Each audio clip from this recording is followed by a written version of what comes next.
ஓம் சுஷும்னா. என் அன்பான சுஷும்னா கிரியா யோகிகளே, நவராத்திரியின் 6வது நாளில் தெய்வீக தாய் ஆதிபராசக்தியை தேவி காத்யாயனி என்று வணங்குகிறார்கள். தெய்வத்தின் இந்த பிரகாசமான வடிவமானது நமது ஆன்மீக விழிப்புணர்வை குறிக்கிறது. தியானத்தின் மூலம் ஆன்மீக துவாரமான அந்தர்நேத்திரம் எனப்படும் 3வது கண் செயல்படுத்தப்படும் பொழுது அது நமது இந்திரியங்களுக்கு புலப்படாத பல சூக்ஷ்ம லோகங்களுக்கு வழிகளை திறக்கிறது.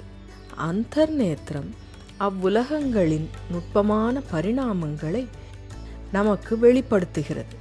இது சாதகர்களுக்கு சாதாரண உணர்விற்கு அப்பாற்பட்ட அதீதமான உண்மைகளை அனுபவிக்க வழிவகுக்கிறது. நம் அனைவரிலும் பல வாழ்நாட்களில் இருந்து நாம் சுமக்கும் கர்மாக்கள் பீஜங்களாக நிக்ஷிப்தமாய் இருக்கும். ஆன்மீக துவாரமான அந்தர்நேத்திரம் எனப்படும் 3வது கண் செயல்படுத்தப்படும் பொழுது அந்த கர்மாக்களின் பந்தனத்திலிருந்து வெளியேறும் வழிகள் உருவாகின்றன.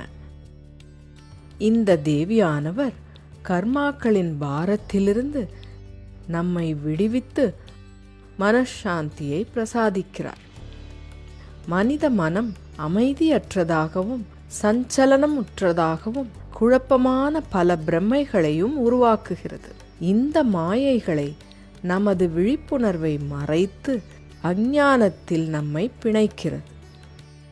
காத்யாயனி தேவியின் அருள் இந்த மாயைகளை களைய வழிவகுக்கும். தேவி காத்யாயனி அவர்கள் 6வது மையமான ஆக்ஞா சக்கரத்தின் செயல்பாட்டை பிரதிபலிக்கிறார். ஆக்ஞா என்பது கட்டளை அல்லது கட்டுப்படுத்தி என்று பொருள்படும். புருவங்களுக்கு இடையில் அமைந்துள்ள மூளையுடனும் தொடர்புடைய இந்த சக்கரம் உள்ளுணர்வு, தெளிவு மற்றும் அறிவாற்றலையும் நிர்வகிக்கிறது. ஆக்ஞா சக்கரம் விழித்தெழும் பொழுது சாதகர் தர்க்க ரீதியான பகுத்தறிவிற்கு அப்பால் சென்று நேரடி ஞானம் பெறுகிறார். தேவி காத்யாயனியின் சக்தியானது உங்கள் ஆழ்மன ஆன்மீக பார்வையை எழுப்பி கடந்த ஜன்ம காலங்களில் கர்ம சுமைகளை கரைக்க வல்லது. இப்பொழுது பக்தியுடன் திறந்த மனதுடனும் அமர்ந்து சரணடைந்து ஞானம், தெளிவு மற்றும் இணைவின்மையையும் அளிக்க வல்ல ஆதிசக்தியின் அருள் உங்கள் அந்தர்நேத்திரத்தை திறக்க அனுமதியுங்கள். மங்களம், நித்திய சுப மங்களம்.